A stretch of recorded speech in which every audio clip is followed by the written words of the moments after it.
Em 19 de janeiro de 1933, Alcatraz era apenas uma ilha rochosa no meio da Baía de São Francisco, lar de uma prisão militar esquecida. Mas quando o Departamento de Justiça assumiu o controle, algo mudou. A ilha parecia vibrar com uma energia sombria, uma promessa silenciosa de desespero e gritos inaudíveis. Os prisioneiros que ali chegavam eram os piores dos piores, mas mesmo eles sentiam o peso daquele lugar, como se o próprio ar estivesse denso com as almas dos que ali pereceram. Logo, não eram apenas as paredes de concreto que mantinham os homens presos, mas algo mais. Algo que sussurrava nas sombras e se manifestava nos cantos mais escuros das celas. Os sussurros de Alcatraz. A cela 14, no bloco D, era conhecida como a Cela do Silêncio, não por ser mais isolada, mas porque nenhum de seus ocupantes durava muito tempo lá sem quebrar. Gritos estridentes ecoavam de suas paredes, mesmo quando vazia. Era uma lenda entre os guardas e prisioneiros.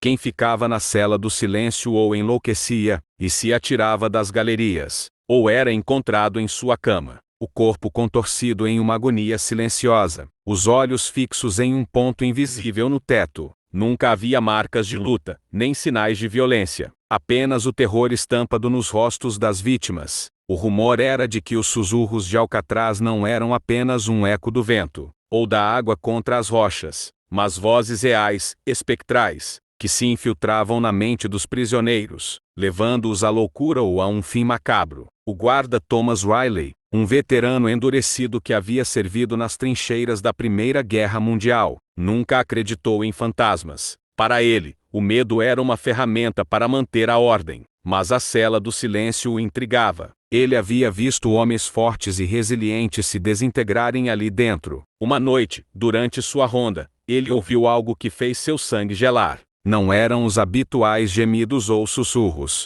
Era uma canção de ninar distorcida, vinda da cela 14, uma melodia infantil, mas cantada com uma voz áspera e gutural, como se milhões de gargantas se unissem em um coro infernal. Wiley acendeu sua lanterna e iluminou o interior da cela. Não havia ninguém. A cela estava vazia e fria, mas a canção de ninar continuou, e parecia vir de dentro das paredes.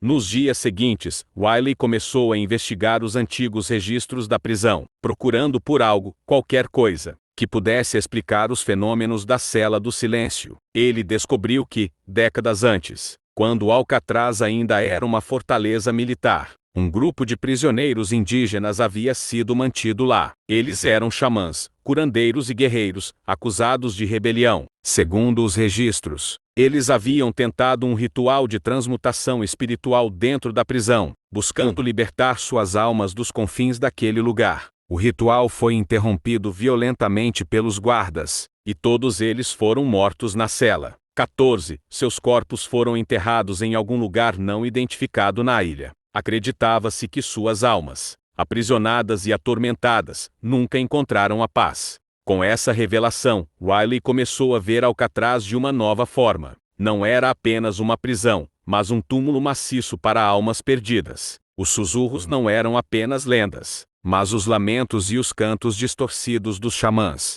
presas entre este mundo e o próximo, buscando vingança, ou talvez, libertação. Os prisioneiros na cela do silêncio não estavam enlouquecendo. Eles estavam sendo caçados por entidades que se alimentavam de seu medo, que se deleitavam em sua agonia. A descoberta de Wiley, no entanto, não trouxe clareza, mas sim um horror mais profundo. Uma noite, enquanto estava de serviço, os sussurros não vinham mais apenas da cela 14, pareciam vir de todas as celas vazias do bloco D. Uma cacofonia de vozes distorcidas, algumas chorando, outras rindo, e a canção de ninar, agora mais alta e mais clara do que nunca. Wiley viu as sombras na cela se contorcerem, tomando formas disformes, movendo-se pelas grades como fumaça. Os olhos de almas perdidas brilhavam no escuro. Ele sentiu um arrepio gélido percorrer sua espinha, e o medo o paralisou. Ele tentou se mover, gritar, mas sua voz não saiu. As sombras começaram a se aproximar, vindo de todas as direções, envolvendo-o. Ele sentiu um frio cortante em seu peito,